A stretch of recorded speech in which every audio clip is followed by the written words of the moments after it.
అండి. ఏంటి మోమోస్ అని చూస్తున్నారు? అమ్మ వాళ్ళ ఇంటికాడ నుంచి నేను మా ఇంటికి వెళ్తున్న దారిలో ఈ శేఖర్ మోమోస్ కనిపించాయండి. ఆకలేస్తుందని అన్నయ్య తిందాం వెళ్దాం అన్నాడు.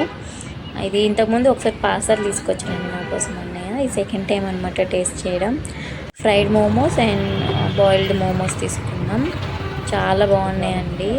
మీకు ఎలా ఉన్నాయి? కొంపల్లి అండ్ సుచిత్ర మధ్యలో ఉంటుందండి అది. మీకు ఎవరైనా సర్కిల్లో ఉంటే వెళ్ళి తినండి. టేస్ట్ అయితే చాలా బాగున్నాయి అన్నమాట. కాలుతున్నాయని చెప్తున్నాను నేను అక్కడ. అండ్ బాయిల్డ్ మోమోస్ తింటున్నాను. చాలా బాగున్నాయండి. నాకు బాయిల్డ్ మోమోస్ నచ్చినాయి అనమాట.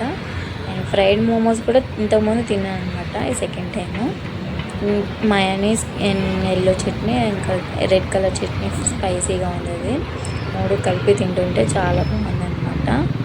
మేము తీసుకున్న 50 రూపీస్ అండి. ఒకటి 10 రూపీస్ అనమాట ఒక మోమో. అండ్ మేము 5 తీసుకున్నాం. 100 రూపీస్ అన్నమాట 2 ప్లేట్లు. అండ్ ఇంతే అండి video. Bye bye. Thanks for watching.